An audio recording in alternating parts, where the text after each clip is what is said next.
Good evening, and welcome to the Delta Research and Educational Foundation's webinar series entitled Empowering Families Through Financial Health and Wellness. I am Carla Green, Executive Director for DREF, and we are excited about this opportunity to educate and inspire each of you on how to achieve your financial goals. Are you ready to take this life-changing journey with us? We have worked tenaciously to impart information that will empower you to become a better steward of your hard-earned income. Please be mindful that it is never too late to understand the importance of being knowledgeable about how money and finances affect you. This 10-week webinar series offered by DREF is designed to educate you on managing your finances and understanding fundamental principles of money, credit, budgeting, investing, and more. Our ultimate goal is not only to help you gain a clearer understanding of financial concepts, but also help you understand how to apply those concepts to your overall life goals. Simply stated, learn how to take care of your money, and it will take care of you.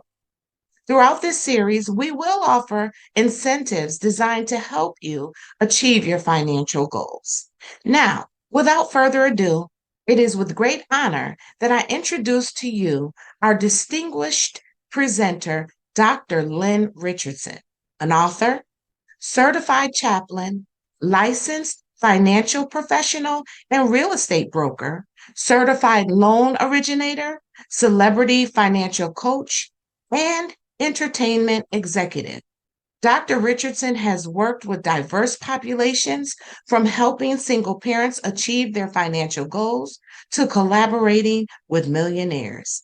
Kelly Price, Faith Evans, Erica Campbell, MC Light, and Russell Simmons are just a few of the celebrities she has worked with.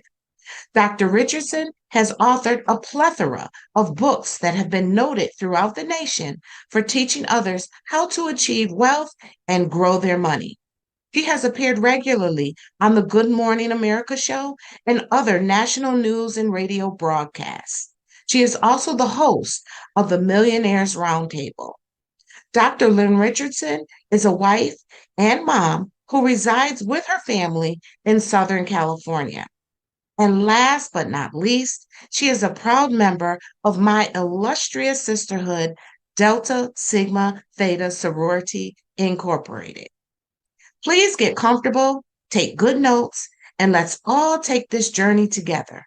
Buckle up and get ready for an incredible ride with DREF and Dr. Lynn Richardson.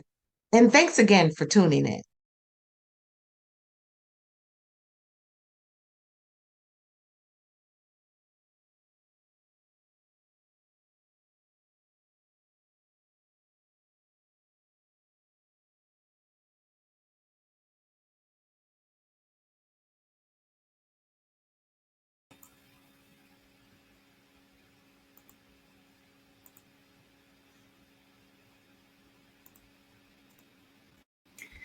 Well, thank you so much. I am so excited about being here. Please pardon my very brief uh, uh, issue here with getting everything on the screen. I am so excited. I'm so thankful to DREF. I'm so thankful to Delta Sigma Theta Sorority Incorporated. But more importantly, I am so thankful to each and every one of you for making the decision, for making the commitment, and for making the time to address how we are going to empower families through financial health and wellness. Well, we have a lot to get through over the next several weeks or several months that we're going to be working together. And so I'd like to just get right to it. So let's get started. First, I'll just share very briefly an overview of what we're going to cover together. And each one of these sessions literally has the ability to help you change the landscape of your entire financial situation. And so there'll be more information coming, but today we're going to talk about spending less money. And I know that that's a topic that we necessarily don't want to hear about, but I have to tell you that this is so important for us to understand. And I'd just like to share very quickly, how did we get here?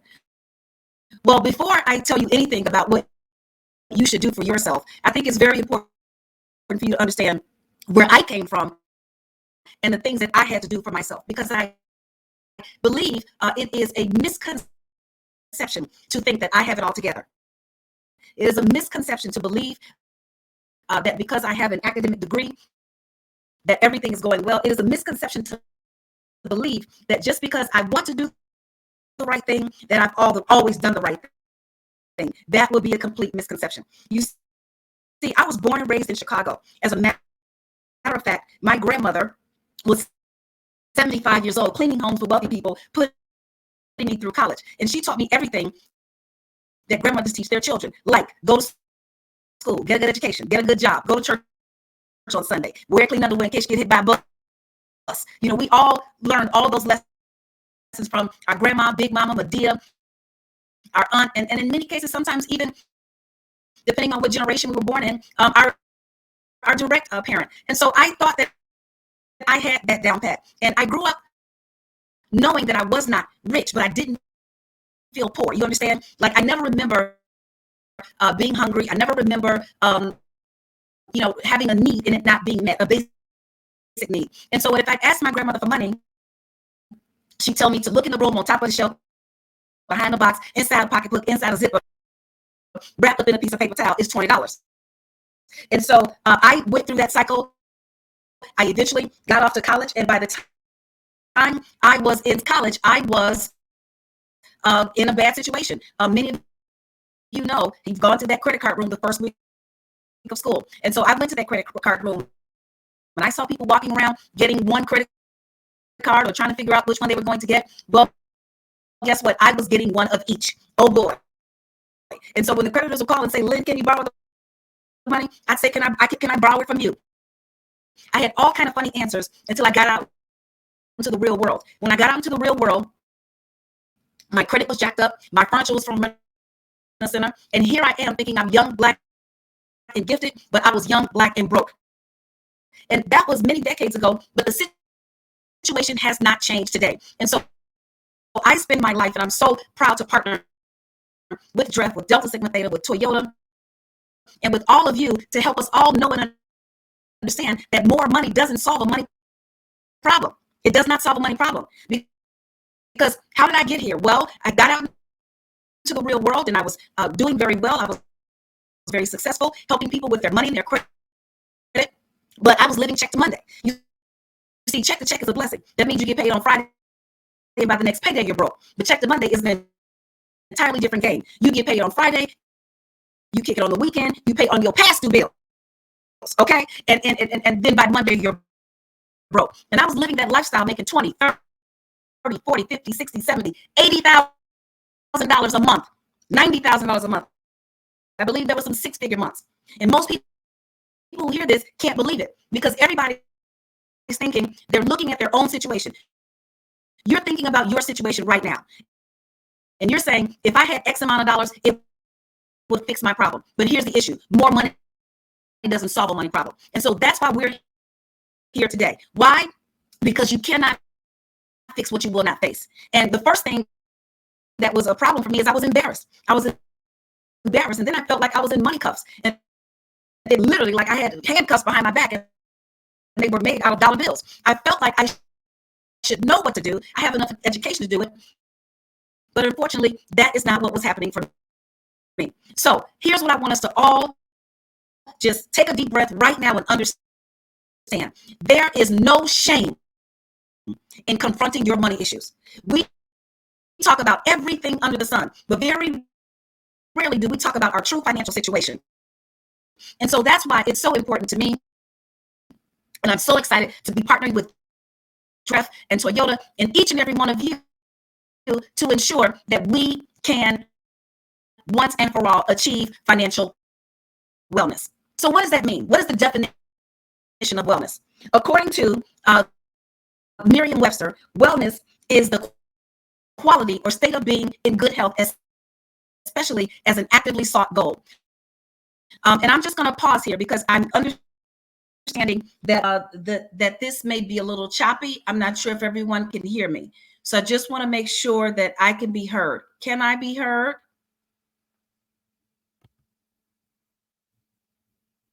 Just want to make sure I can be heard. Can everyone hear? Okay, so I'm getting a signal from my team that everyone can hear. So please pardon me. I just wanted to take a look at that and make sure that we could actually be heard. So according to Merriam-Webster, wellness is the quality or state of being in good health, especially as an actively sought goal. Okay, according to Pfizer, wellness is the act of practicing healthy habits on a daily basis to attain better physical and mental health outcomes, so that instead of just surviving, we are thriving. And according to the Global Wellness Institute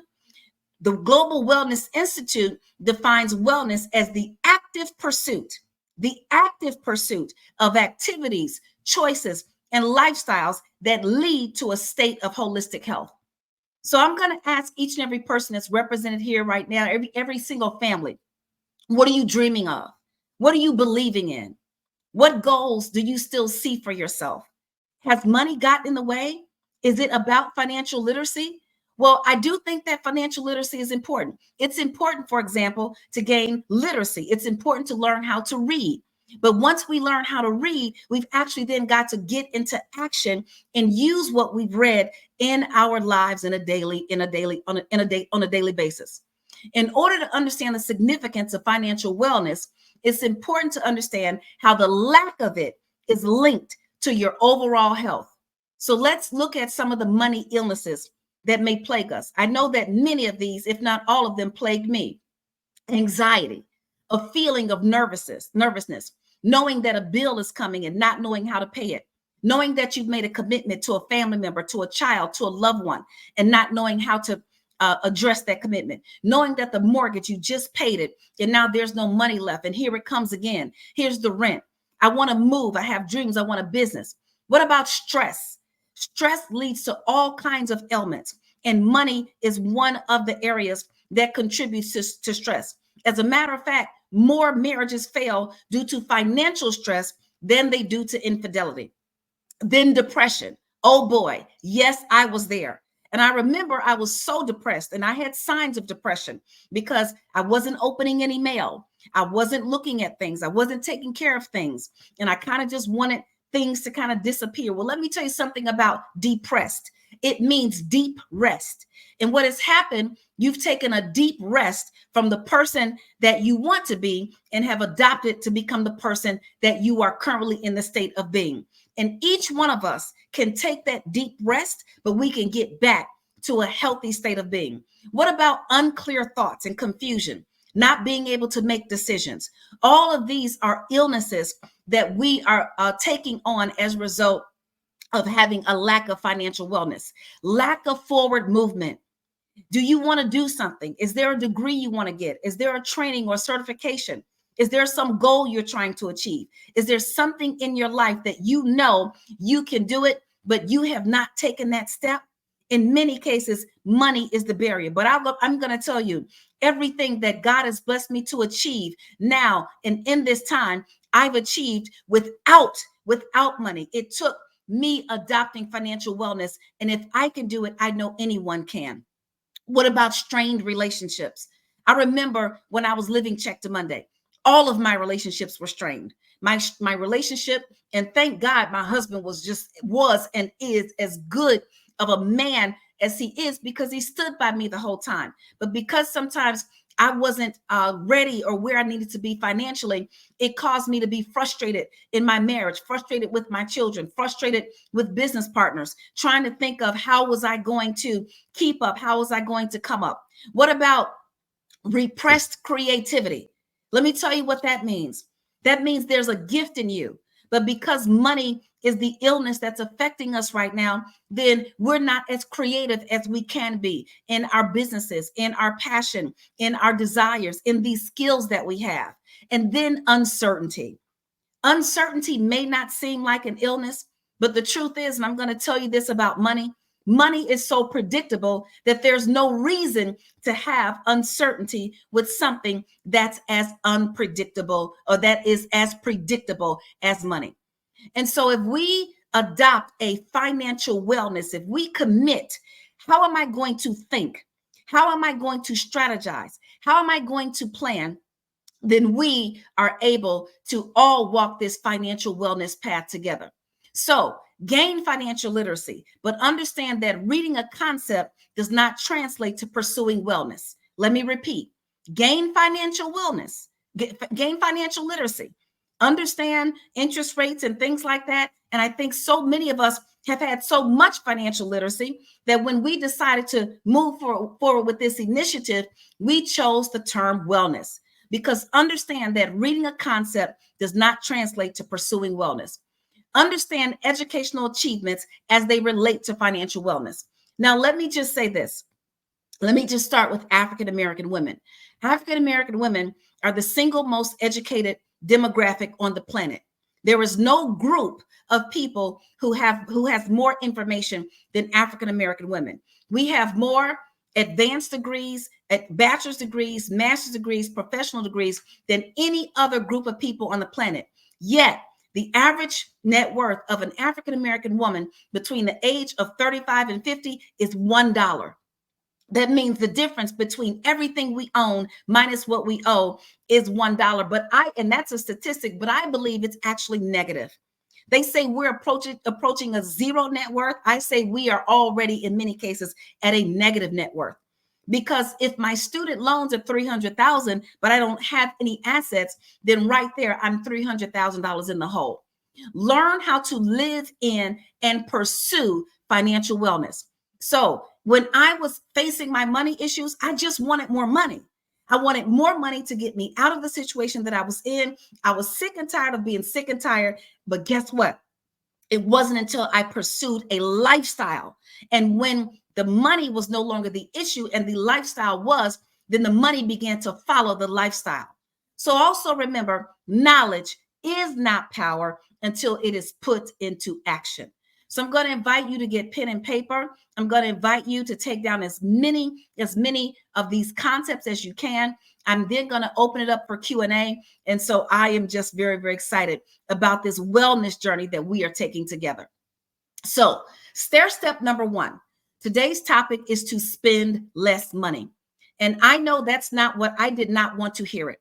As a matter of fact, when I realized that I was living check to Monday, when I realized that there was way more bills, there was way more commitments than money, I cried for weeks. And after I got through crying, the money was still not there.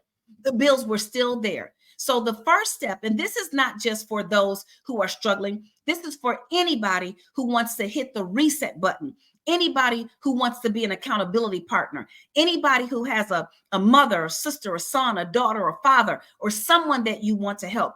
This is a great time for every last one of us to hit the reset button. So get your budget under control by any means necessary. Even if you are doing well, this is a great time to reset, renew, and revive. How do we do that? Well, I recommend that you live by the 10-10-30-50. So if you're looking at the left-hand side of the screen, what does that mean? That means the first 10% of every dollar you get. For me, I believe in tithing. For some, they may say giving. So for the first 10% of every dollar, then I'm suggesting that you tithe. Now, you may be thinking, Lynn, I don't have enough money for that. Lynn, I'm going to do it when? Let me help you understand something. I started tithing when I did not have the budget to do so.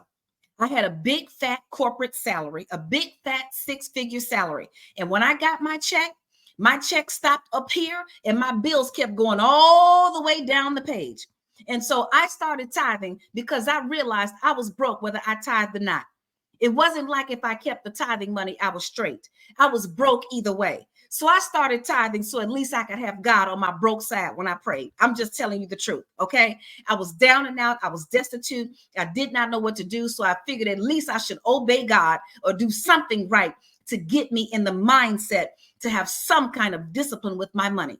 And so I began to pray. And some people say, well, Lynn, do you tithe off your gross or do you tithe off your net? I say that's a good question. And I believe that God blesses our intention. And so I'm going to tell you what I did. And I am an ordained minister and a pastor, and I've gone to seminary and I've read the entire Bible, but I also believe in being practical. And so what I started doing is I started tithing off my net because I couldn't give money that I did not have. And so if I received $1,000, then I would tithe or give $100. And I sat down and I had a meeting with God and I said, listen, I'm going to give you 10% of what I got. You're going to have to get the rest from FICA and them, because I didn't get that part. I did not get that part. Okay. And, these were funny ways to give myself the encouragement that I needed, but it really was practical and it really was true. So I say, don't get caught up in spiritual laws that someone taught from somewhere else and so on. I say, do what you feel good about and do what brings wellness to your heart. The next 10%, I would say, is saving. Okay, so the next 10% is for saving. And I would say saving by any means necessary. I would also say save this 10% and put it in a bank account on the other side of town that is not connected to your checking account. All right.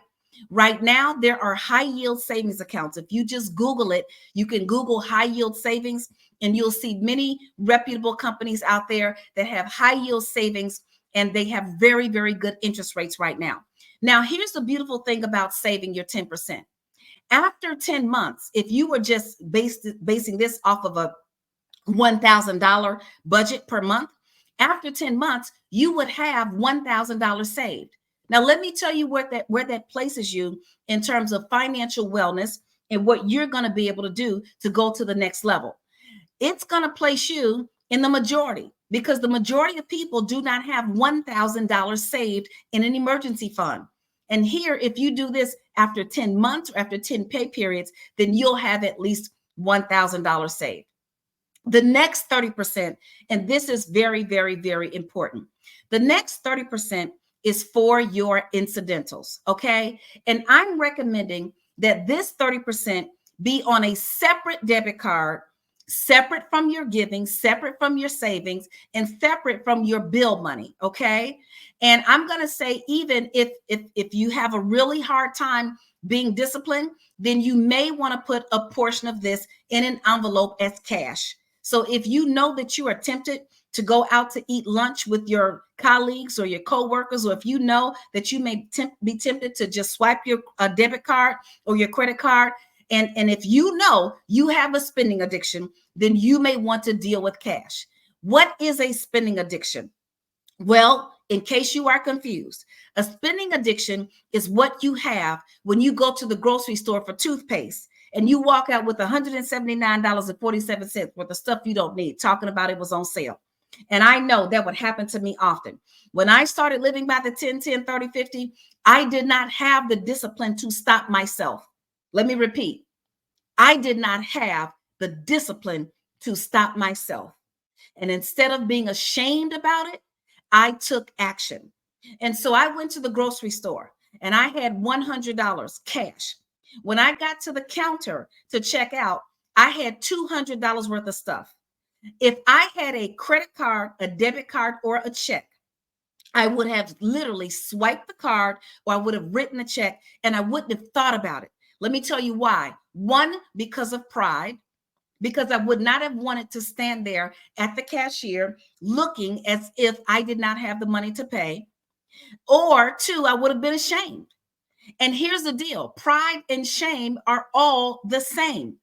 And what we want to do is we want to forget what people think and do what we know is good for us. And because I had to put some things back, because I had to look at things and ask what the price was. And of course, you know how it is if you're in the grocery store line and people are behind you and they start getting irritated with you. And then I think I started getting irritated with them. Well, it taught me a very, very good lesson.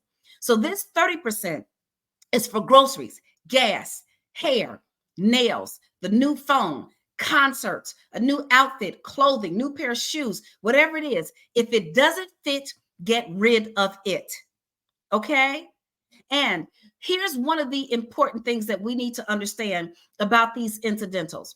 I run companies for several major global iconic VIPs, very influential people. And what I know about people who run big empires is that they're always looking for something new to invest in.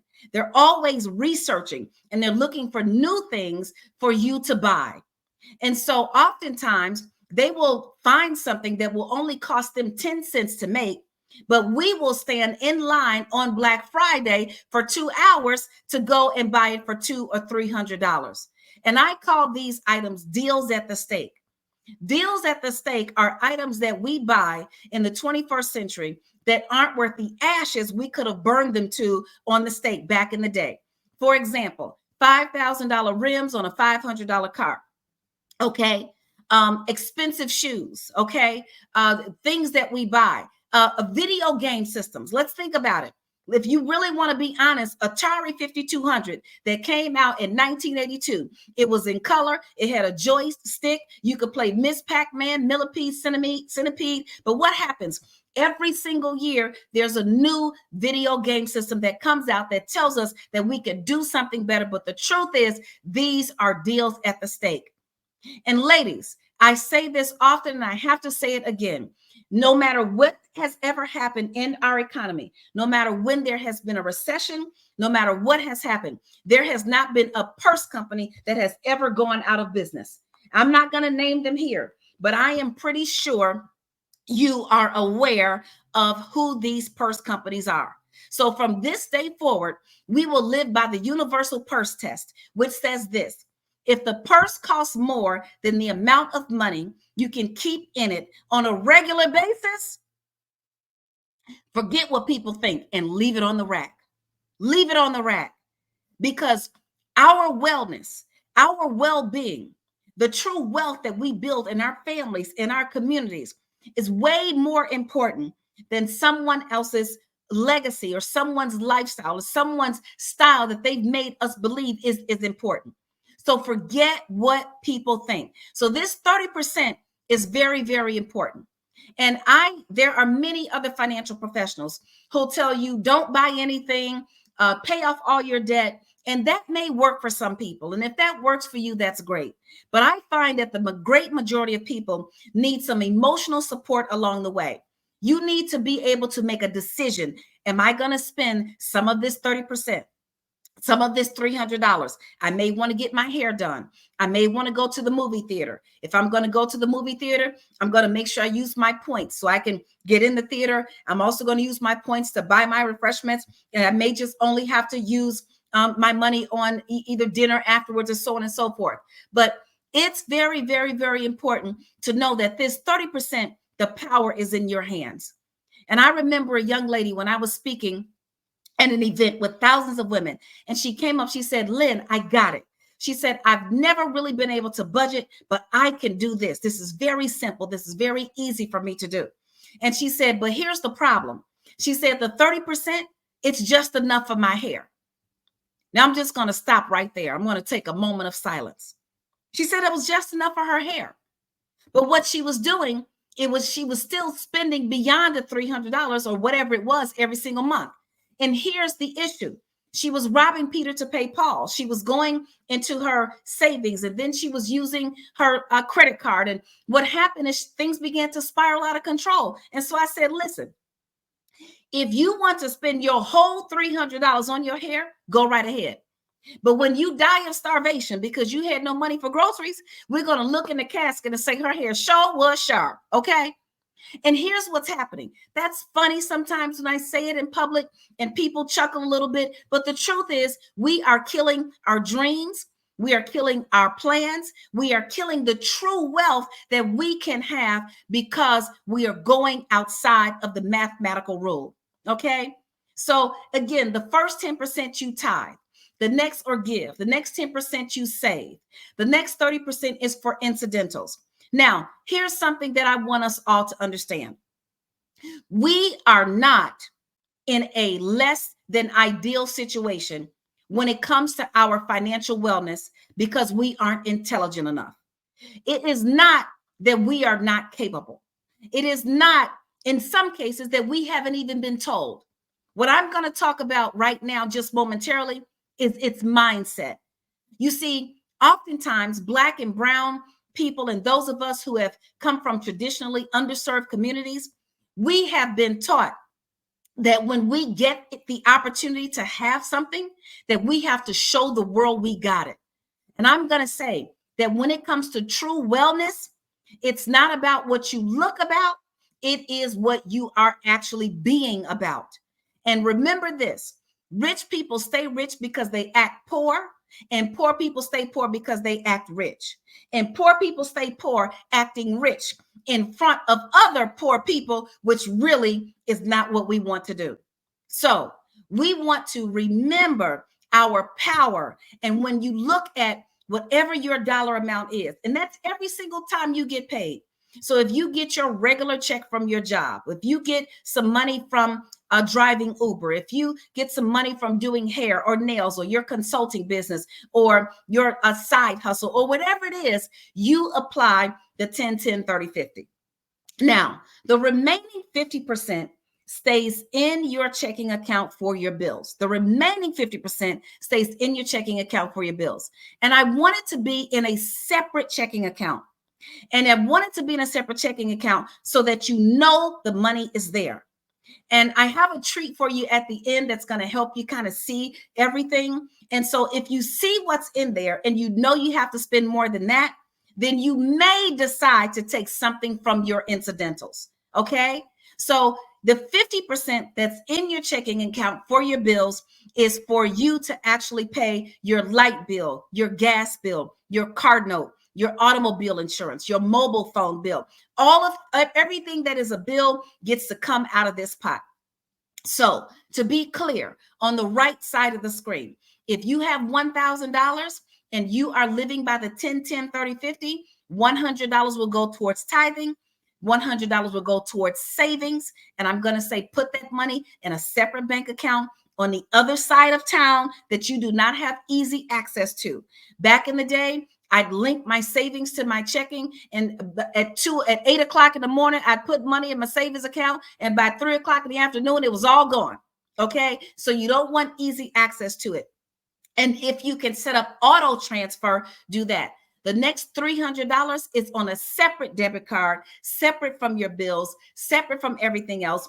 And if you have trouble sticking to it, then put that $100 in an envelope just for your meals. Put that $100 in an envelope just for miscellaneous entertainment. Put that money in the envelope or whatever amount, however you want to divvy it up. Okay. And then the remaining $500 will be in your checking account. So here are a couple of issues that may happen, however, when we are on stair step number 1. What happens if you have more than enough money? So somebody has done their math and they've said, you know what? I've got more than enough money. I've heard Lynn talk about this before, but I'm doing a reset and I'm excited because I've got enough money. Well, I'm going to say slow down, because the first thing you want to do is eliminate debt. Why do you want to eliminate debt? The reason why you want to eliminate debt, that means your credit card debt, your student loan debt, or any other debt that you may have, is because when you pay interest, when you pay debt, then someone else is earning the money that you could be earning. And money will work harder for you than you can ever work for it. Think about how hard you work for your money. Think about how hard you work every day.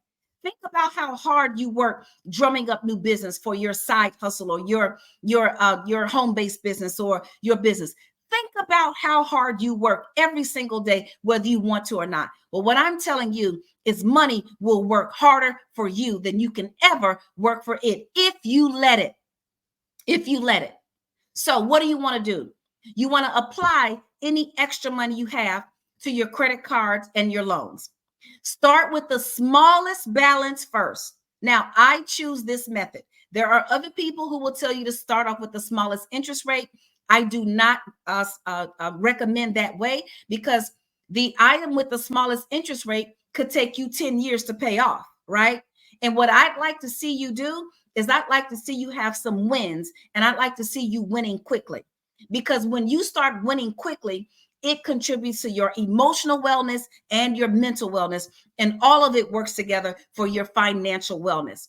So start with the smallest balance, pay it off, take the extra money, pay it off, and then take all the money you were using on that bill and go with the next one and the next one and the next one.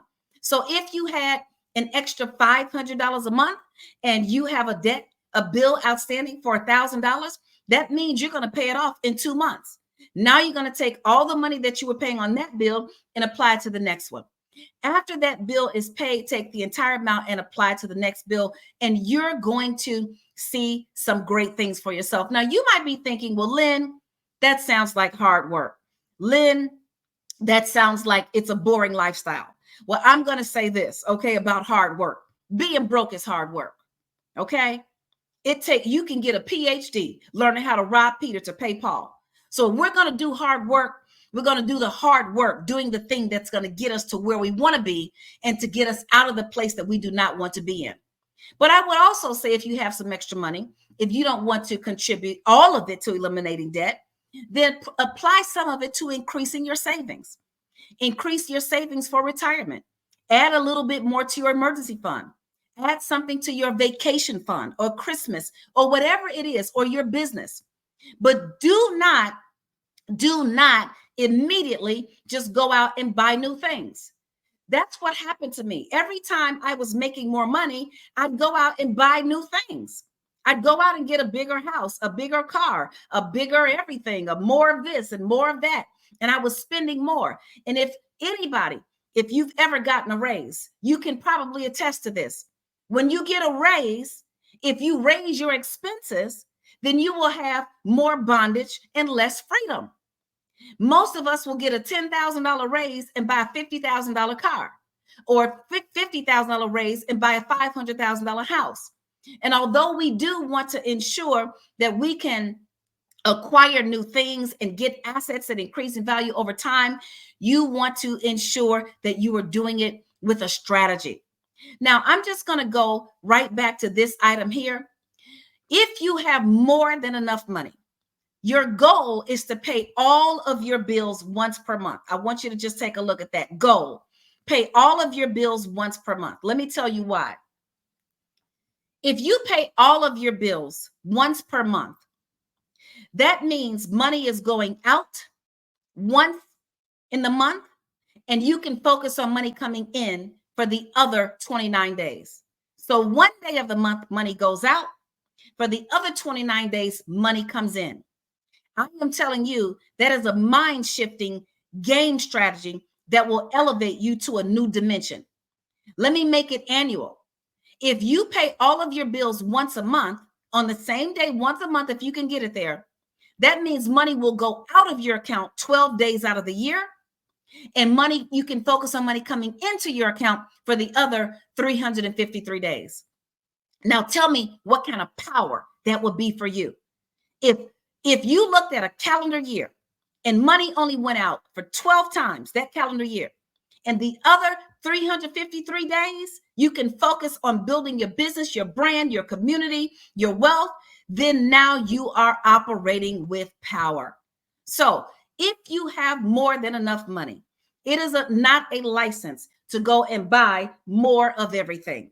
It is not a license to go and get everything new. Because if your money, let me go back up here. If you stick with this course and you learn how to make your money grow, money will work harder for you than you can ever work for it. Now your interest can now buy that house. Your interest can now buy that car. Your interest can now fund that business. But as long as you are giving your interest away to someone else, then they are making sure that their interest is met and not yours. Okay. Now, what do you do if you do not have enough money? So someone has done the 10, 10, 30, 50, and you do not have enough money. And this is where I was. I had already written the book, Living Check to Monday. I just was not following my own rules. I had already, been teaching people, but I was not practicing what I was preaching. And so if you do the 10, 10, 30, 50, and you look at it and you don't have enough money, then you must subtract. You must subtract. Remember, this is basic mathematics. 1 plus 1 equals 2. If your stuff adds up to 10, it will never fit into 2. So your job will be to subtract.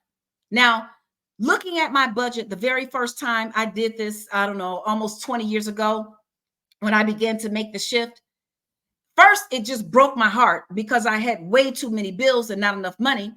And then when I realized, okay, I had to cut some things out, I went into a whole nother level of depression, a whole nother level of anxiety. I was stressed out. I was thinking, what about my kids? And I was so worried about all the activities. I was worried about all the groups I was in. I was worried about what people were going to think. And so I started cutting out activities. My children were going to dance school. I pulled them out of dance school and put them in the free dance ministry at the free church. Okay. I pulled them out of the cheerleading where they were going all around the country. And on ESPN, I pulled them out the free cheerleading program that was costing the expensive cheerleading program, and I put them in the free cheerleading at the free school. Okay. I took them out of private school. I took them out of the private school, and I went and bought a house, literally, in a district where I wanted my children to go to school. And then I put them in the free school in the district where I was already paying taxes. And this was very hard. And at first, I was worried about what people would think. But then when I started saying to people, this is not in my budget, it was as if people started taking off their body magic and their wigs and their weaves, and everybody started getting free. And so while I was worried about what people think, what I found is people were actually willing to allow me to lead. And because I was leading with financially wise decisions that were leading to my wellness, other people wanted to be a part of that. So I'm going to say, what if you don't have enough money? Get your emotions in check. Yes, it can be depressing. Yes, it can be sad. Yes, it can make you feel as if you did not live up to a commitment. It was a very, very heartbreaking the first year. I had to subtract not only all of these things, but I had to subtract Christmas presents. I could not afford Christmas presents. But I realized my children needed a parent who could teach them how to be financially free more than they needed Christmas toys, more than they needed to brag about what Santa Claus brought them. So this is money. Money is predictable. Money is not emotional. We are. Money is more predictable than the weather because it's simple mathematics. And if we know where our math is, then we have the ability to be free. We have the ability to go to the next level. Is it hard? Yes. Is it worth it? Absolutely. And so the next thing I would say is if you don't have enough money, and this is even if you do, but you're looking to maybe pay off that house, you're looking to eliminate all your debt so you can now start investing. So by the time we get to make your money grow, you actually have something to work with. I'm going to say get into financial wellness survival mode. Now, survival mode usually is not something that I'm proud of. Survival mode typically means that I'm stressed out, I'm overwhelmed, I can't see the forest for the trees, I'm moving fast, but I'm going to tell you, being in financial wellness survival mode is a good thing. Track every single penny. Track every single penny. Start today. Go back to the beginning of the month if you can, the beginning of the quarter. Start right now. Why? Because some say money walks, but I say some say money talks. Let me repeat that. Some say money talks, but I say money walks away from you quietly and you don't know where it went. It would be nice if a dollar said, I'm about to bounce up out of here, and when you come find me, I will not be there. It would be nice if money actually did talk, but it does not. So you want to go see where every penny is. And you want to go in your Cash App. You want to go in your PayPal. You want to go in your Zelle. You want to find all those places where you have money. And if somebody sends you a Cash App, don't spend from the Cash App. Deposit that money into your account, put it in the 10, 30, 50 pool, and then go from there. The next thing that I'm going to tell you about financial wellness survival mode, and then we're going to be able to open up for questions. I'll do a very, very brief review because I know that we are moving, but we unfortunately don't have a lot of time. The beautiful thing is you will be able to see this again. And so I'm going to get through as much as I can, then open it up for Q&A. Track every person, track every activity, and track every thought. Let me help you understand what I mean by this. When I wanted to get my money straight, I could not hang out with people who didn't. When I wanted to get my money straight and I wanted to be careful about every penny I spent, I had to disconnect and detach from people who were doing the same old thing. When I wanted to get my money straight and everybody was complaining they were broke and everybody was complaining in the group, but they were still going out, I detached myself from them. I did not make an announcement. I do not recommend you go make an announcement, tell anybody. Just make the internal decision. And so if people were trying to encourage me, oh, you deserve this, I cut that energy off. Oh, you should go treat yourself. I cut that energy off because I knew what I needed to do for me.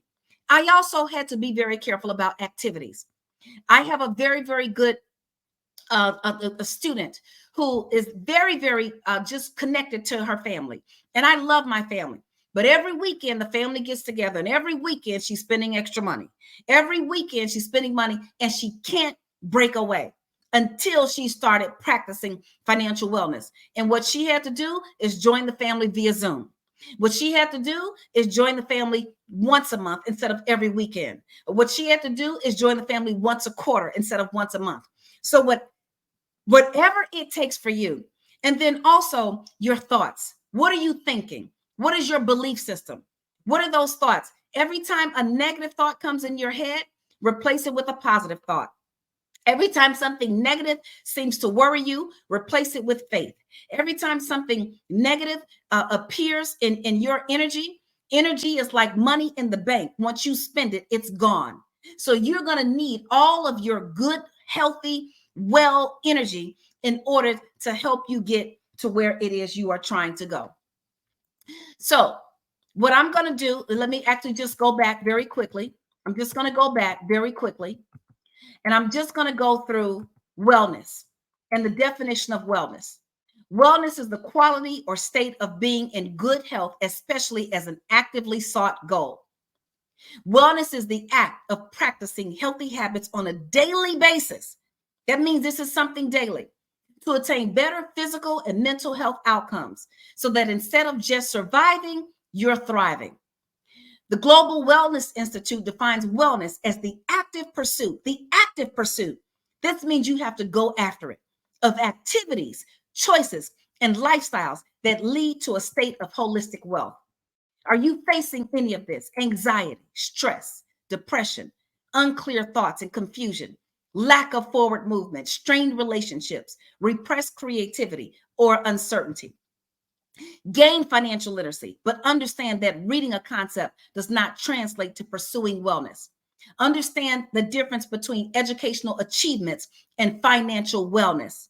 The two do not automatically go hand in hand. But if you take your educational achievements and you apply wisdom, then that's where you build wealth. Learn how to live in and pursue financial wellness from wherever you are. I filed bankruptcy twice. And in 2008, during the recession, is my last bankruptcy, I found wellness at zero. I found wellness when there was zero because my mind was ready and I was ready to do the work. And knowledge is not power until it is put into action. So the 10, 10, 30, 50, once again, the first 10% you tie, the next 10% you save. 30% is for incidentals, groceries, gas, hair, nails. If it doesn't fit, get rid of it. 50% stays in the checking account for your bills. If you have more than enough money, eliminate debt, increase your savings. Make it a goal to pay all your bills once per month. And do not immediately just go out buying more things. And if you don't have enough money, then subtract. Okay? And remember that money will work harder for you than you can ever work for it. So, homework assignment number 1 of 2 is you're going to complete the 10, 10, 30, 50 worksheet. And that will either be provided to you by the organizers here today via chat, and or you will receive it via follow-up. Make any adjustments. So some of you may not live by the 10, 10, 30, 50. Some of you, your 30% is too much. If you've got a humongous salary and you're looking at $5,000, $6,000, $7,000 for your 30%, I'm going to put you on the 10, 10, 10, 70. okay? Or the 10, 10, 10, 10, 20, 60, okay? So you may have to adjust this if you are finding that there's way too much money in that incidental category. So homework assignment number 1 of 2 will be to complete the 10, 10, 30, 50 worksheet. And then homework assignment number 2 of 2 for this week will be to download the free budgeting journal. And it looks like the image that you see there on the right. And I'm going to recommend that you write in it every day. Get yourself a nice folder, get your hole punch, and really take this on and do this for yourself, with your children, with your significant other, with your best friend, with a line sister, with a niece or a nephew, a godchild, a goddaughter. Then get in the business of doing this for yourself. And then I'm going to say every single page on the budgeting journal, there's a daily affirmation. Place that daily affirmation where you can see it. And then share your experiences, share your feelings, share your thoughts. Go through to your text group, go to your chats that you have, and talk about the changes that you are making. Share your wins, and sometimes even share your losses. Because if you make a mistake, remember this: you only have one job. Learn the lesson so you can get the blessing. Okay? So I am now going to remind you of the upcoming sessions that we have. Wellness is a community effort. Tell someone to register if it's not too late to do so.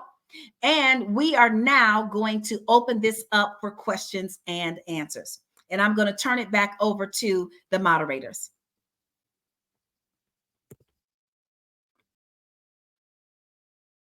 And I am here to answer any questions, to go through Q&A.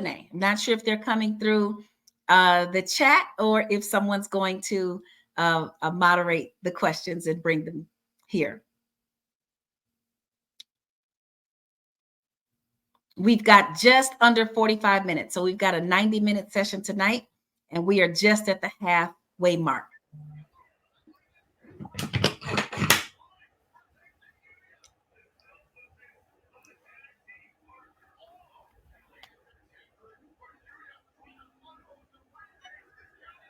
And I'm also going to check my device to see if I'm getting any instructions from any of my teammates.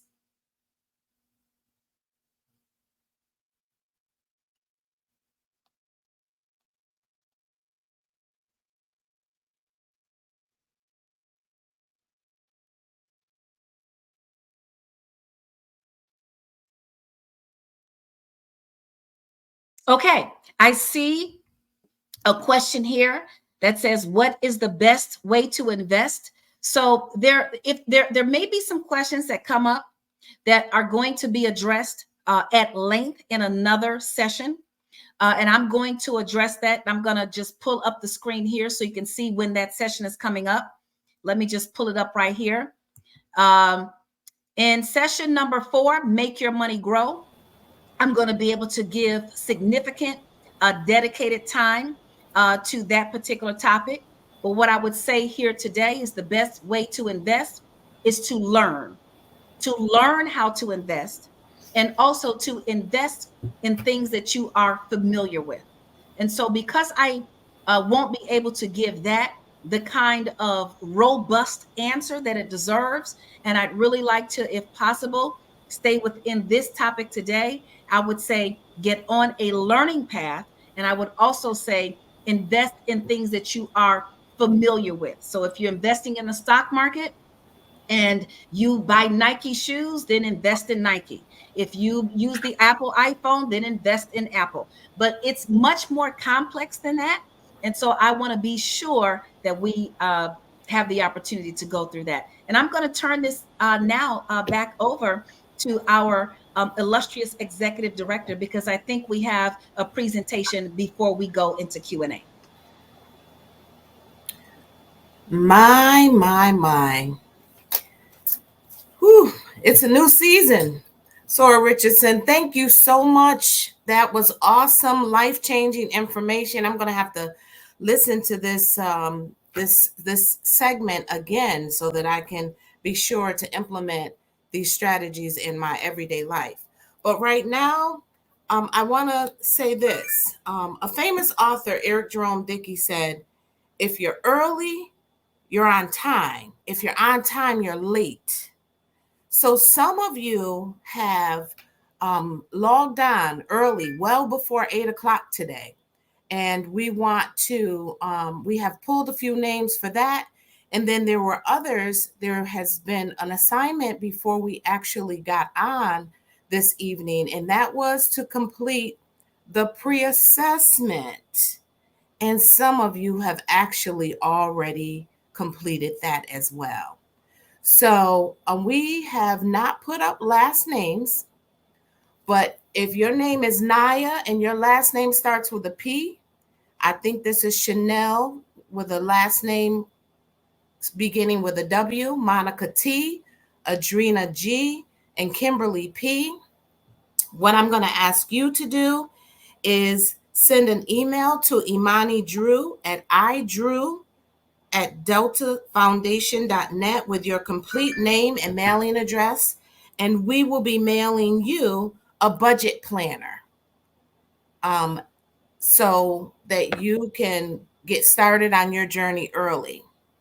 Brandy O, Elnita J, and Louise T, I believe you were names that were pulled as logging on early. And so we would like to provide you with a $25 gift card. Again, we need you to send an email to our executive assistant at Imani Drew at idrew.deltafoundation.net with your complete name and mailing address. And the information is scrolling at the bottom of the screen. So thank you so much. Thank you, and please stay tuned. Again, we have 9 sessions left, and you won't want to miss them. Thank you so much.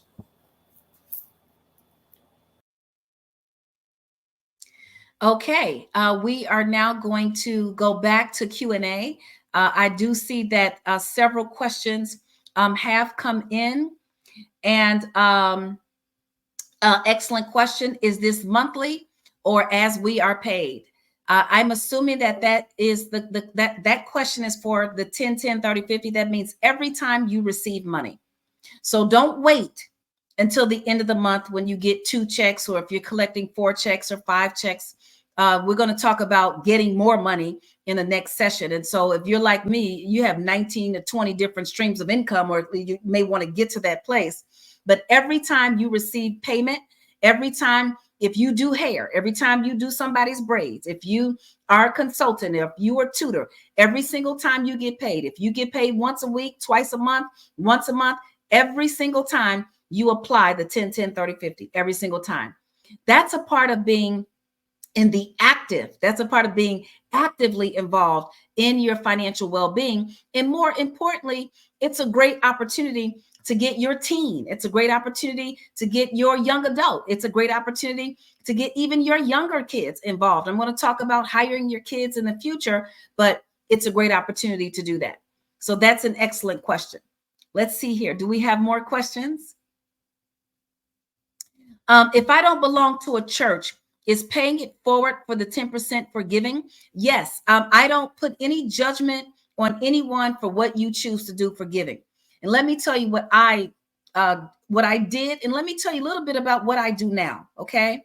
So, from time to time, we're all in a situation where we need to borrow money because we're in a tight spot.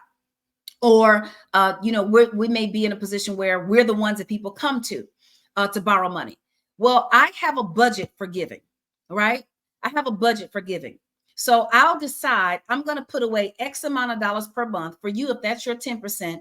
And if somebody needs me, needs support, needs some gas money, when my budget for giving is gone, it's gone.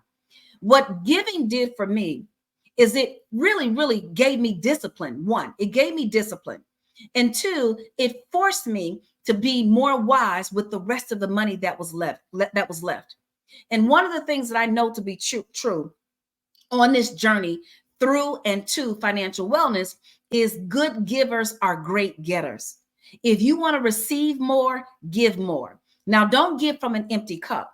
But if your 10% is tithing to a church, if your 10% is giving to an organization, if you're a member of Delta Sigma Theta and you want to give to DREF, if you want to give to a community center, if you figure out what you can do and what makes your heart feel good about giving. That's an excellent, excellent question. Can we talk about generational wealth and the importance of starting a college fund or custodial account for minors? So one of the things that I'm going to talk about when I talk about how to make your money grow, and when I also talk about how to get your money back, I'm going to talk a lot more about having those funds for those minors. One, I say this, and I'm going to talk about it a little bit more. I do not believe in giving minors an allowance. I believe hiring them to work in the home-based business. That's another tax write-off. They now have financial acumen. And yes, the money that they earn goes into a custodial account.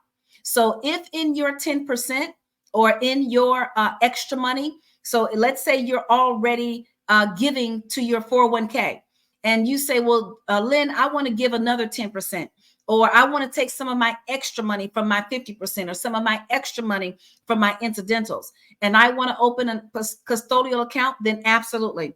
I do highly recommend that. And yes, generational wealth is what we're after. We are always looking, or we should be looking, to figure out how to make the next generation much more savvy, much more sophisticated, and much more well off financially than we are. So that is an excellent, excellent question. Any more questions? Any questions? I know that there'll be this session today is probably more about mindset change. Are there any questions? Do you have any concerns? Did any of this make you feel did anything that you hear upset you? Sometimes when you hear the truth, you may have to say ouch or amen or both, right?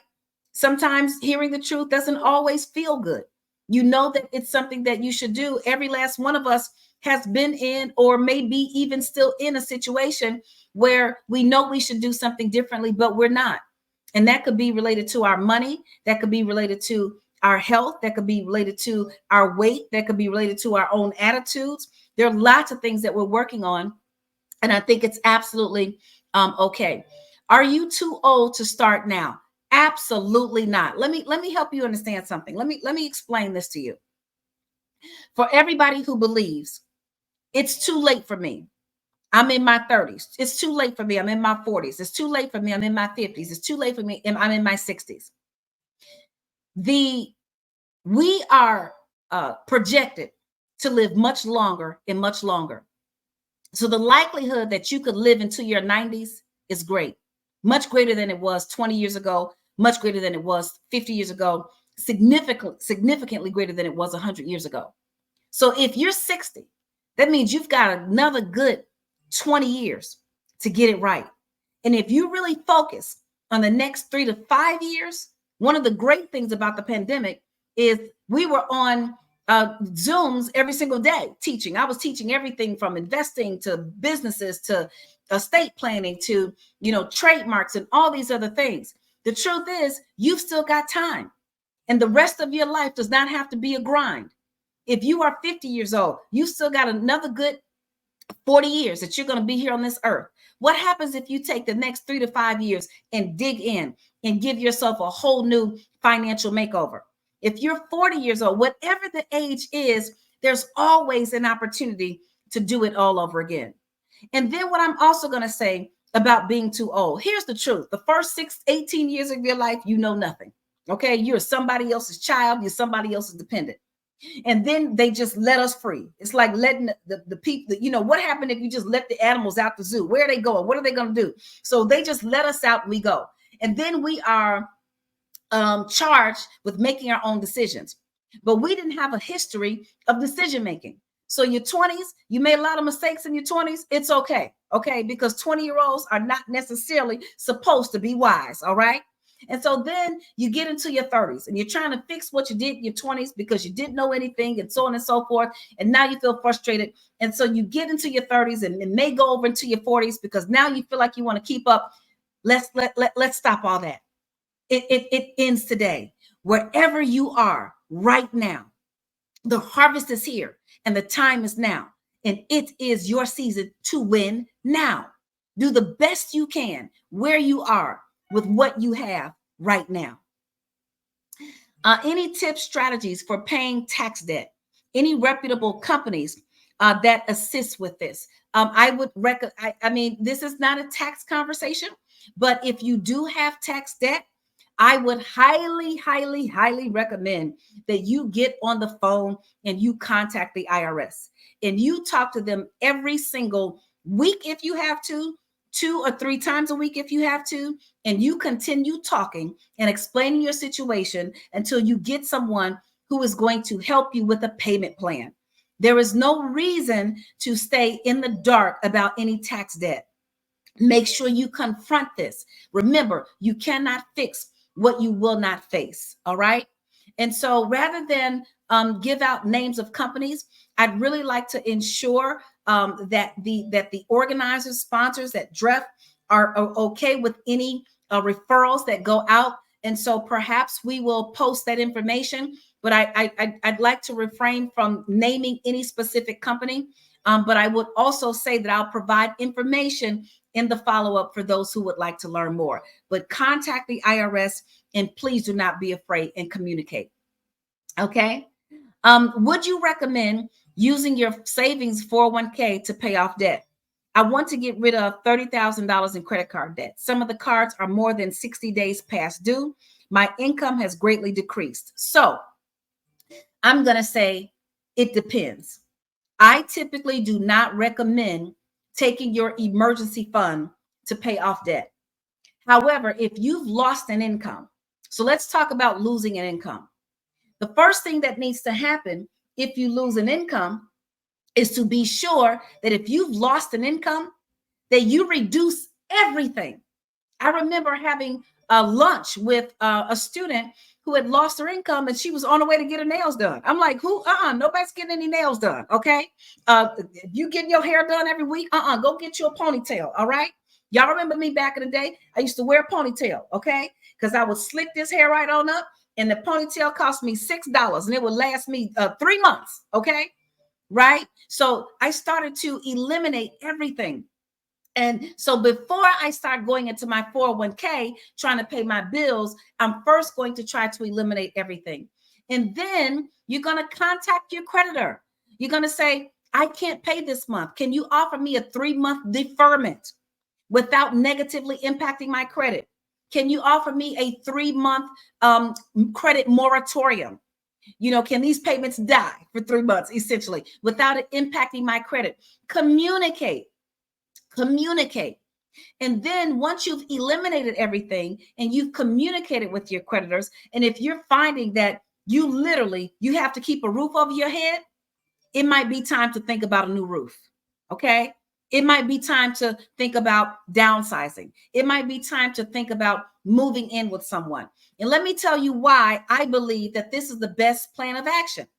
Because what happens when you start to dip into that 401k to pay off the bills or to pay the current expenses, then once the 401k is gone, you have no money and no 401k. You have no money, you have no emergency fund, and then the money is gone. So I would say try to keep that money there if at all possible, and go to every single possible resort before you do that. Okay? This is good stuff. Can we discuss student loans? How to take advantage of the government assistance forgiveness? You want to go right now and you want to Google student loan forgiveness, and you want to go to the government's website. We can also add that in the follow-up, and you want to follow all of the steps that you see there. Okay. It's if people are trying to charge you to figure out if you can have your student loans forgiven, the information is free. Google student loan forgiveness and go to the government website and go through if you are in public service, if you are a teacher, if you are in an income-driven repayment plan, if your loan has been outstanding for more than 20 or 25 years. That's how my student loan got forgiven. I had a $40,000 balance 25 years ago, and the interest accrued to $132,000. Now, some people may have asked me, Lynn, How did you let your student loan get that high? Because in my early days, and I'm going to talk about student loans, in my early days of becoming financially free and going to school and getting degrees, I took advantage of every opportunity to maximize my cash flow. And so if the government said, Lynn, you can defer your student loans, I deferred them. When the government said, Lynn, you can put your student loans in a forbearance, I put it in a forbearance, because I decided a government that would let me keep delaying and delaying and delaying and delaying. Clearly, they didn't need the money. I mean, I'm just telling you the truth. They didn't need the money. Okay. So, because typically when you owe somebody, they want that money. So the government kept giving me opportunities. And then I had gone through financial stress. I had gone through bankruptcy. So I wasn't paying during that season. And then the recession of 2008, I wasn't paying during that season. And then my kids were going to college. So by this time, because for many people, right after college, you're not making a lot of money. So by 10 or 15 years, my $40,000 debt was now $80,000. I was like, I'm not paying $80,000 for something that started out at 40. I'm not going to do it. And so I continued to let it accrue. Now, I never went into default. There was no reason to go into student loan default. If you are in student loan default, get out. There's a rehabilitation program. And in the student loan rehabilitation program, you call the servicer, you make 6 consecutive payments. So if the payment is $10, you pay $10 6 times. It has to be 6 consecutive payments. You can't take the 10 and multiply it times 6 and pay $60 one time. You'd have to make 6 consecutive payments and you'll be out of default. Okay. And so by the pandemic, that joker was up there and I was like, they're going to forgive these loans one day. They have to. And they did. Okay. So that's what happened for me. I didn't call anybody. And as a matter of fact, so many people were posting on social media that their student loans were forgiven. I decided to go into my email and check the word forgiveness, and there it was. My student loan was forgiven. So if you're looking for all the ways that you can either defer, delay, postpone, or cancel, or otherwise have your student loan forgiven, Google student loan forgiveness and go down the checklist of items that you see on the government's website. Okay. Does that 10, 10, 30, 50 change with age? No. Okay. Now you may make adjustments. You may decide I'm going to do the 10, 10, 20, 60. Or I'm going to do the 10, 10, 10, 70. Or I'm going to do the 10, 10, 40, 40 or something to that effect. But there is no age limitation or age restriction on that. Okay. Paying bills once a month. How do we do that without running into late fees? So that's an excellent question. How do you pay bills once a month without running into late fees? So when I say get to the place where you can pay your bills once a month, and I'm telling you the energy that it gives you, the power, when I pay all my bills once a month, and that's the only time I focus on money going out. And then I focus on the other 29 days of the month, money coming in. It gives me power. It makes me excited. And that's only 12 days going out a year and 353 days I get to focus on money coming in. I am not saying pay your bills late. I'm saying pay them ahead of time. Okay. So whatever that one day is. All right. So if you have a payment due on the 20th and you decide to make all your payments on the 15th, then you pay it on the 15th. If you had a payment that was due on the 1st, you can't wait till the 15th. Okay. So you would have had to build up to this. All right. So if I say for the month of October, I want to pay all my bills one day out of the month. All right. One day out of the month. And I'm going to make all those payments on the 15th. Right. So that means I need to go on and pay my October rent or my October mortgage now. So then in October, then I will pay all of my November bills on October 15th. So if you can get a month ahead, that will be great. And do not feel like you have to do this right away. When I coach my students, it's something that you work up to. Okay. Because sometimes we're in a situation Well, every time we get paid, we got to take a little bit of that money and pay a bill. You got to take a little bit of that money and pay a bill. But then when you start adopting a financial wellness mindset and lifestyle, you start to spend less money. So you've got a little more money available, and now you can pay those bills a little bit early. So I'm certainly not saying pay the bills late. I'm saying pay them before they are due. Okay. Would benefits like HSA and FSA be a good way to save on my regular expenses? So the health savings account, and I'm not sure what the FSA means. So if whoever posted that question, if you could tell me what the FSA is. The HSA and the FSA can help you to be a little more disciplined, but it can also help you save on the amount of taxes that you owe. And I'm going to go into that in much further detail when I get to week 3, when I talk about how to get your money back. Okay. Once I get in a good reputation financially, or okay, I need to put on my glasses now. Let me see. I cannot see. All right. We have to just go ahead and tell the truth and shame the devil. Okay. Once I get in a good position financially, I would like to start a savings plan for the future of my 5 grandchildren. What method do you recommend? So again, I start with the 10, 10, 30, 50.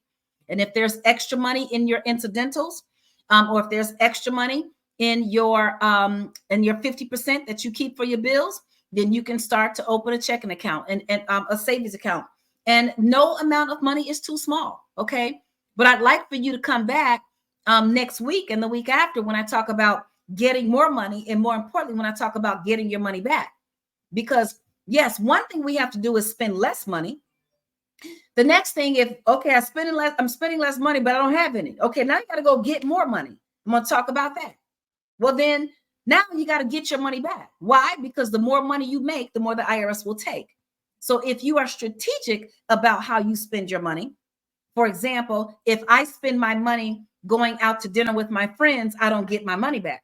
But if I spend my money going out to a business dinner that my friends are at, and I discuss business, and the intention of the meeting is business, then I get that money back. Okay. So there's some methods I'm going to teach you, but unfortunately, I can't teach it all today, but I would just say start there. Question. I have about $2,000 in a regular savings account. What specific saving strategies, high yield savings account or investment should I pursue? So I think a high yield savings account is a relatively safe investment. And unfortunately, I cannot talk about any other kind of investment strategies now because they really require that I give you background. So I don't want to give you bad advice about investing. I'm going to say that you should learn how to invest, and you can learn how to invest. And I do have an investing session coming up, how to make your money grow. And I actually have a wonderful, wonderful, wonderful speaker who is going to join me with that session as well. So, but I would say that the high yield savings is a great way to start. And if you're looking for your high yield savings, Google it. Google high yield savings, and then find a company that you recognize, and then go on and open your high yield savings account. Okay. What are your thoughts about using credit cards for points? I absolutely love using credit cards for points. And I'm going to say this again, there are many different financial experts, and I've heard them say nobody gets rich off of points. Well, I'm going to tell you, I stay rich because of points. I'm going to just leave that right there for a second. I get about $3,000 to $4,000 every month in free airfare because I use points. And you don't get points in most cases from debit cards. You get points from your credit card or your charge card, like at American Express. So for example, and I'll never forget when I saw this strategy, one of my colleagues early on put all of his bills every month on his American Express. Now he had the money for those bills. He had the money in the checking account, either in the 30% or in the 50%. And at the end of the month or at the beginning of the month, then he paid off the entire American Express. What that meant is hundreds of thousands of points. And so now when he wanted to go to the movies, it's free. When he wanted to take an airplane, get on an airplane to take a trip, it's free. The hotel is free. There are all kinds of free things that you get. But the way to maximize points is to know which points you should maximize. So in the session about how to make your money grow, I will talk more about that. But I am telling you that personally, I'm telling you personally, I received the benefit of thousands and thousands of dollars for my points. Okay. Every time I use my Apple Cash is free money. I get Apple Cash every time I use a specific card. Now I have the money set aside. This is not using my credit card because I'm desperate. It is using my credit card because I have discipline and I have a strategy. Okay. So if you are disciplined with the strategy, that is an excellent way to do that. Because guess what? What is this? What is this about? Spending less money. So if I can spend other people's money, or if I can spend money that, see, they say there's no pot of gold at the end of the rainbow. Well, points are like a pot of gold at the end of the rainbow. That's what points are like. Okay. So a very, very wise way to go and do the things that you want to do without having to spend your own money to do it. Can you advise or elaborate on the best way to roll over your 403B after a job separation when you haven't found new employment? So I'm going to tell you that you need to have a consultation. You need to have a consultation. And I'm not sure if my email address is being provided, but I will defer to the moderators and the organizers to determine how you may best contact me. What I will also share is on the screen, one of the things that you should have seen on the screen, and I'm just going to take a look at, have you take a look at this so you can see what's coming up. Make your money grow. Let me tell you, get more money is huge. Get your money back is huge. Make your money. There are things that I'm going to tell you that you've never heard before, and strategies that you're going to be able to put in place that are going to take you from 0 to 100 very quickly. Protect your wealth, own where you live, all of these things. So if you like for ongoing support, you can join my free group. I have a free community. It's at lynnrichardson.org. There's a free group on Facebook that is private, where we are constantly engaging questions and answers, where my master financial coaches who have been trained, who help people who are practicing what they preach. So if you go to lynnrichardson.org, you can join the group for free. But if you want to know more about how to actually get in a position where you can roll over money from a 403B or 401k or something, then I'm going to tell you to get a consultation, because that's serious business. And I don't want to lead you just with a general discussion here. Okay. And I will tell you this, one of the two things you should look for, you should look to roll it over into an IRA. And you should also look to roll it over into an instrument, if it's possible, look at an annuity. Okay, so look at an IRA, look at an annuity, and look at something that's going to give you an income for life. All right, that's very, very important. I'm going to talk more about that and how to make your money grow, because everybody here needs an income for life. And most people will not stay on a job long enough to get a pension. And so every last one of us needs to know how to create our own pension. How do you manage the 10-10-30-50 if you are not in debt? So the 10-10-30-50 is not about debt. The 10-10-30-50 is about what you do with the money that you get.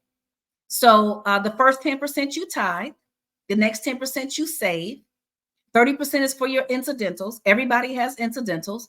And then if you've got a whole bunch of money left, then you may want to think about investing. You may want to think about starting a business. You may want to think about investing in a startup. You may want to think about, there are so many other things that you can start to think about. And quite frankly, some of my students were in that same position. One of my most prized students, she said, Lynn, I'm retired. I'm financially free. What can I learn? Well, guess what? Now she's got multiple streams of income. She's written her book. She started her business. She's teaching other people. Like, she has a whole new life, right? So there is life after no debt. I'm living it myself. So I'm very excited to share that with you. But yeah, the 10-10-30-50 is more about discipline. And then when you get to the place where you have no debt, then if you've got that extra money after you pay your monthly expenses, then you want to talk about going to the next level. Okay. Can you reshare webinar dates and topic slide? Absolutely. I'm going to pull that up here right now for you. And you are going to see those dates. There you go. Okay. You're going to see those dates there. Okay. All righty. And we will probably also make this available in the follow-up as well. Okay. So that you know what's coming up. Let's see here. Any more questions? Let's see. Can you, I did that question. Are there any more questions? We've got about 10 more minutes. We've got about 10 more minutes. Where can I get the worksheet? So I keep hearing this little tingling over here. It keeps ringing, and that means people are downloading the budgeting journal and the worksheet. So go on and ensure that that link gets out. I'm not sure where it is or where it's showing up, but we will share it again. And I'm pretty sure that it will also go out in the follow-up. So this is the Master Business and Budgeting Journal that is free and available for you to download.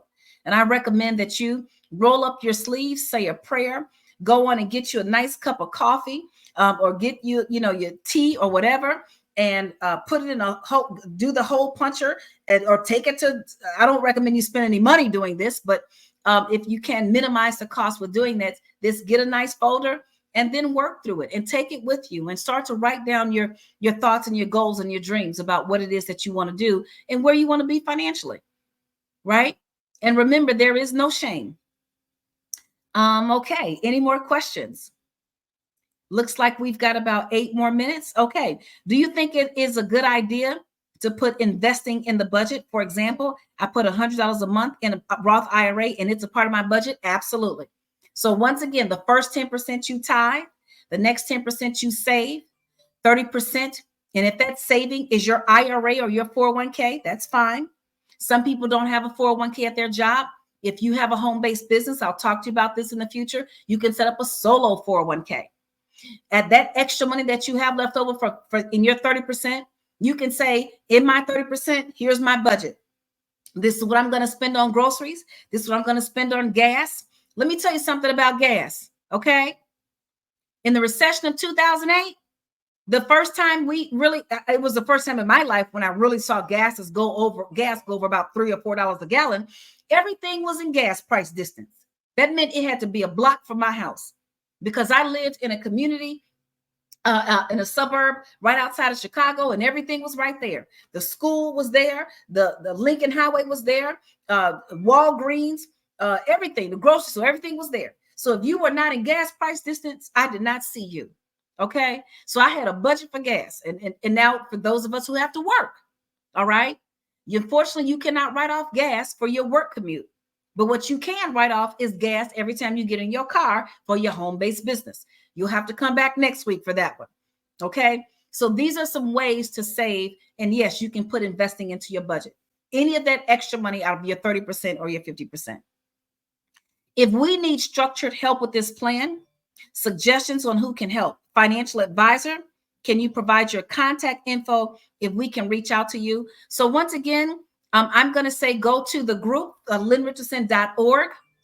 Go to the free group, lynnrichardson.org. And then I do believe that our organizers will provide some links and contacts. And yes, for those who need one-on-one help, one-on-one coaching, one-on-one encouragement, you need somebody in your ear on a daily basis. It is my prayer and my hope that we'll be able to provide that as well. So we'll work through the logistics of getting that. But what I would say for now today is to go on and do today's homework assignment, download that 10, 10, 30, 50 worksheet, and just start doing your numbers. Do your math, do your numbers, own it, take power over it. And then look at all the money that you're spending everywhere else. Track every single penny for the next 30 days. And download the budgeting manual and just start to, don't feel like you have to know everything. Just open it and just deal with one page at a time. One page at a time, one instruction at a time. Okay. Thoughts on debt consolidation. I do not believe in debt consolidation. Let me tell you why. Because most debt consolidation companies do not put their consumers in a better position. Unfortunately, with some debt consolidation companies, they'll take all of your debts and they'll consolidate them into one payment, but those creditors may still be reporting you late. Those creditors may still come after you individually and separately. If you are going to consider debt consolidation, I highly, highly, highly, highly recommend that you speak with someone and understand your legal options in bankruptcy, because Chapter 13 bankruptcy is essentially a debt consolidation. But what happens with a debt consolidation in bankruptcy? One, the creditors stop reporting you late. Two, you do not have to worry about anybody coming after you if you are not able to pay all of it off. Because with a debt consolidation, in many cases, you're going to pay a percentage of the lower level debts. And then number three, do not believe the hype. Do not let people tell you that bankruptcy is the end of the world, because it is not. I tell the story often of one of my dear friends that I grew up with in childhood. And she used to tell this story, and we were in the financial services industries together. She called me in October of 2008 because she could no longer juggle anymore. She was robbing Peter to pay Paul. And she said, Lynn, this month I won't be able to pay my bills. She called and she filed bankruptcy. Her credit scores went up. Her credit scores went from 700 to 800. Why? Because she never made a late payment. And so once all of her debts were consolidated into the bankruptcy, she now had more liquidity. Now, is that the answer for everyone? No. But here's what I don't want you to do.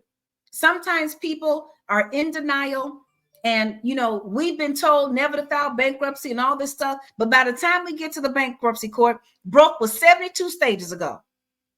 Okay.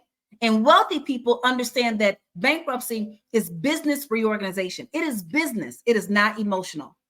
Okay. And for those who think biblically is wrong, even the Bible has something to say about bankruptcy and debts being forgiven in 7 years. So debt consolidation usually is the last thing on my list, because I've not seen it be successful, actually ever.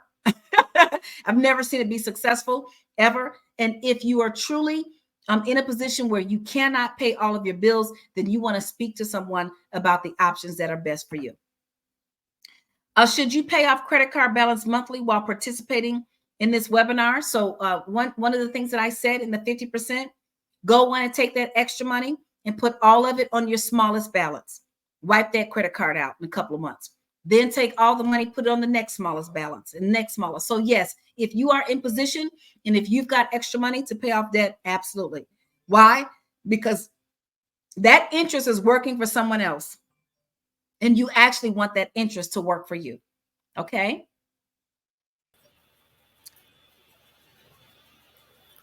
Wow. Wow, wow, wow. Are you all just clapping your hands and waving, saying hallelujah? And this is just the first week. I am Antoinette Rogers, Director of Programs for DREF, and I want to thank you, Dr. Richardson, for such a wonderful, insightful first session. You have started us off in such an excellent way. I am excited about this. I have 3 pages of notes. So I want to encourage all of our viewers and participants to take notes as well. And get yourselves some nice notebooks, some pieces of paper, whatever it takes. But we need you to take notes about this. And we also need you to spread the word. The great news is that we have 9 more weeks and that registration is still open for anyone, particularly those 13 years and older. And for those of you who have middle school or high school students, we know that financial literacy is important. And most states now have a financial literacy component for graduation. So why not give your students a head start by getting them to sit in? I don't know about you, but I have multiple devices going here. I've been looking on my laptop, but I also have this up on YouTube on my television. So I would encourage you to invite your family and friends to come over and participate. You can find information about registering on the DREF website at www.deltafoundation.net. You can also find the flyer which has the QR code for registration on all of our social media sites. Just type in DREF or Delta Research and Educational Foundation. And we just want to encourage you to be here every week, 9 more weeks. And the wonderful news is that if you aren't able to be on live on Thursdays, these sessions are being recorded. They will be posted on our website for on-demand access. And many of you have asked, how soon will they be available?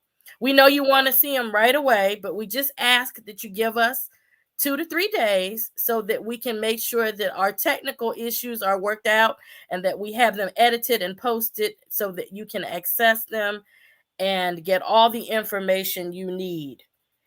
Hopefully, you enjoyed the special surprises that we had in the way of prizes and gifts.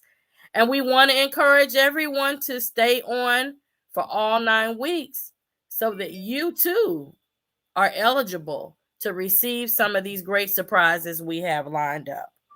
We want you to know that this webinar series is being broadcast on Facebook, YouTube, LinkedIn, and Twitter, which was formerly, now called X, formerly Twitter.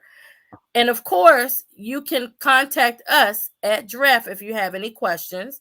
And we have seen your comments for those who are having difficulty with accessing the materials at the links. So we will make sure that we get all of those things worked out so that you can get your 10, 10, 30, 50 worksheets, that you can download your budget workbook and everything that you need to be successful. We thank you for joining us tonight, and we look forward to seeing you next Thursday. Again, check us out at www.deltafoundation.net if you would like to view the replay or download additional resources or get contact information for Dr. Lynn. We thank you. Have a wonderful evening. Take care.